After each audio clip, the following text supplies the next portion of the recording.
Okay, bros. This isn't a story that I was ready to talk about yet, but I think it's time. I was kind of waiting till I had at least 1,000 subs before I told this story, but all right, here it goes.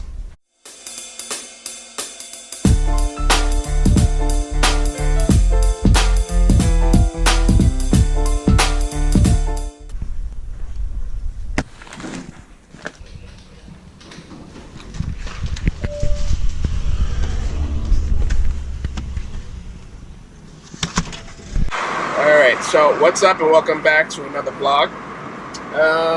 Today we're going to speak on a topic that I think a lot of people can relate to.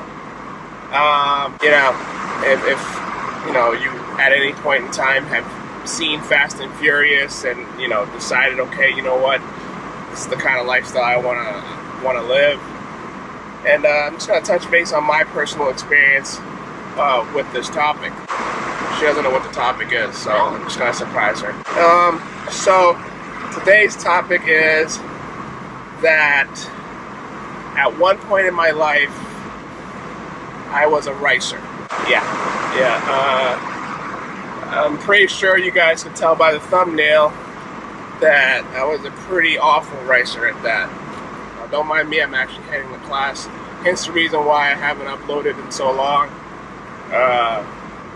Between school and work, it's really hard to juggle everything all at once, but I'm actually almost done with school, so you guys will be getting a lot more quality content out of me instead of just, survival content, I call it. But yeah, so at one point I was a racer. Before I owned that car, which was a 1998 Dodge Avenger. I don't know why I wrote that. Yeah, 1998 Dodge Avenger.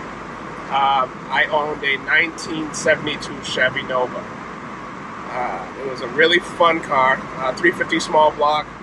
I'm pretty sure it just had like maybe 300 something horsepower. Nothing too crazy, but it was just fun because the posi traction didn't work, so I would just slide almost everywhere. This was my all year round car. Keep in mind, I live in Massachusetts, so I was a pretty dumb kid. I had that car for, I want to say about a year and a half, at which point Fast and Furious came out. Now, before Fast and Furious, nobody was rocking Hondas or Acuras or anything like that. Like, people just, this is Massachusetts, people just had V8s and, Firehawks and Camaro SSs. That was the thing. If you wanted speed, you had to have a V8. After Fast and Furious, people were like, oh my god, I can have a Honda Civic and beat, these V8 cars, which, unbeknownst to us, like, you had to put a significant amount of money into your car for it to ever accomplish any of these things. So sorry if I get emotional. It's because this story really fucks my shit up. So yeah. So after my Avenger, after my 1972 1972 Chevy Nova, I was driving it around, and that's when the Subaru WRX STIs came out. And, you started noticing a lot of people driving around with Honda Civics and, these four-door, four-cylinder cars, which made no sense to me why they were as fast as they were. A lot of you who, my Massachusetts subscribers would know, we used to go to a place called the Lynn Marsh Road to race. I wasn't a huge racer. I was more of a, just a drive, do burnouts and look cool kind of guy. But there was this one specific day where a group of teenagers, right, 4 to be specific, rolled up to the Lynn Marsh Road Dunkin' Donuts circle there in a gray Subaru WRX STI. And it sounded mean, but it wasn't registering to me because I had a V8. In my mind, I'm supposed to be the faster person. Oh God, trying not to get emotional here. So we proceed to get on the Lynn Marsh Road. So for you guys that aren't familiar with the Lynn Marsh Road, it's this long stretch of road with just 2 lanes. Cops usually wait at the end, but we usually had spotters to kind of watch out and make sure that we didn't get caught. So we both lined up. We had our spotter, designated already at the end, making sure that there's no police officers. Not saying that I commit crimes, but this was Mexico, and the El Federales will catch you and stuff a bunch of tacos up you. So we started the race, and instantly, this thing at the time, because I didn't know what the hell it was, this thing took the lead and literally just blew the doors off. I couldn't keep up. He was so far ahead that he actually got back to Dunkin' Donuts probably like a good solid minute before I did. At which point it made no sense to kind of hang around and answer questions as to why I got beat, so I went home. It was on that day I made the decision I'm switching to imports. But I wasn't quite ready to switch yet. Quite ready. So I made the choice to purchase a 1998 Dodge Avenger. Why did I choose this car? Because I was stupid. There was no kind of anything out there to modify it to make it fast. It was just a Chrysler Sebring, basically with different badging, and I bought into it. With a lot of friends convincing me, hey, you could still do things to it, I decided, okay, yeah, I'll do things to it. So what's the first thing I chose to do? Like I said in the thumbnail, put these huge dragon stickers on both sides of the car, and one on the hood. A lot of people didn't know it was a dragon because it was stretched out, so they assumed it was just a run-over squirrel. So I was often called the silver roadkill squirrel. What else did I do? I put those red hoses from AutoZone on every single little thing I could find in the engine dress-up kits. We're off-roading right now, by the way. I got these 19-inch wheels. It looked like they were like 19 by, I want to say 7.5 maybe? Thinnest wheels that, the width of the wheel didn't matter to me. It was the 19 inches that mattered the most. And one of my good friends at the time, Franco, decided, hey, you know what would look really cool? It would not get you beat up by anybody? Is if you put Christmas lights in your reverse lights. Well, shortly after that, I was pulled over in a parking lot because of that. But anyway, to carry on with the story, I became the racer in my group.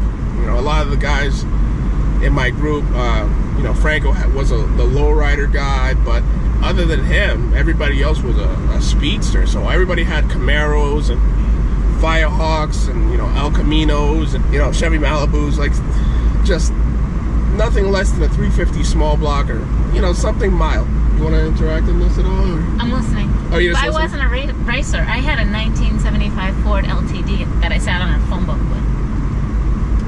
So what do you call that? I don't know. It was bad. Right. So we both suffered car-wise. It was bad. So the day that finally, I finally broke was a couple of my V8 buddies, to be specific. One that owned a Camaro SS and another that owned a Firehawk, decided to invite me to go out to the drag, the drag strip to get our quarter-mile times. Automatically, I knew, okay, well, this isn't something that I want to be any part of because my car was maybe running at least a 20-second quarter mile. But I would at least park and wait for them to do their thing and then, drive back cool with them. it was that, you know, I didn't notice it, but my friends were slowly getting kind of tired of my ricer ways, always promising that I was going to do something. I think at one point I said I was going to do an engine swap, rear wheel conversion, like the typical ricer thing. Like a ricer to me is a person that, you know, always has a promise to do something rational, either for speed or for looks, but always ends up going the cheap route. That's a ricer to me.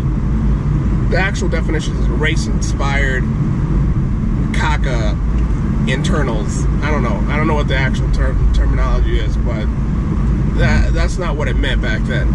We're driving on the highway. This is 95 going up to New Hampshire, and my buddies line up, and they're talking back and forth to each other, and it was just me. This is back in the days before GPSs, or, you know, you can go on your phone and figure out where you are.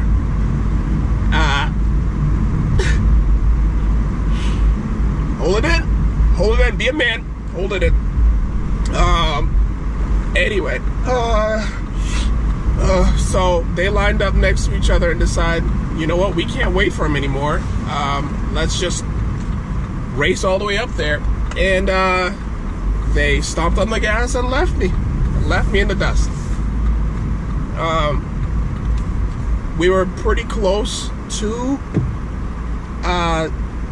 the drag strip, but I wasn't familiar with it because, again, like I said, I was a ricer. It's not like I ever, you know, bothered to get my car's quarter-mile time, and didn't really give a damn about how fast it was. I really just wanted to look as cool as possible. The next step was obviously to get the undercarriage lights, because that makes it really fast, from what I've heard. So they go ahead and speed off, and I get lost for, I want to say, a good solid 4 hours. And when I got lost, it was 8 p.m. There was no cell phones back then, for me at least. I was a kid, I couldn't afford one, so I just drove. Wait a second.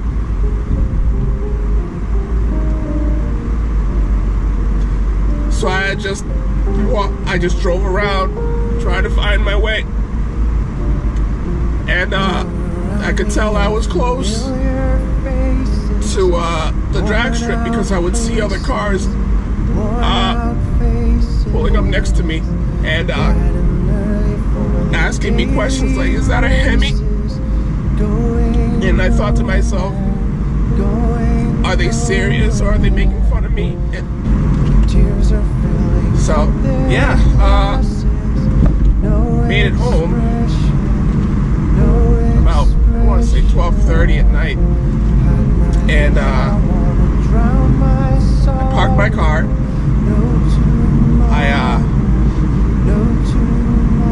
I went to my room, and I just kind of looked through pictures of my Nova, and I didn't cry, but I made my eyes water. That's it. They watered all night, and I imitated whale sounds in my room. Yeah, I mean, trust me, there's a lot more that happened because of that car, but that's just one of my many ricer stories that I intend on telling you. So to those out there that, you know, were once a ricer or are currently still a ricer, just know this: I know what you're going through, and I went through it, and I'm doing better. Doing much better. And stay strong. Stay strong. Stay away from AutoZone. Stay away from any kind of lights other than headlights. You know, I went through maybe like at least a good solid 4 years of rehab. It was tough. It was tough. So you're not alone. All right. Shit. So if anybody's, you know, gone through these experiences, feel free to go ahead and leave a comment on the. a comment down below and just let me know what you've gone through and, you know, hold it in. Hold it in, you're a soldier.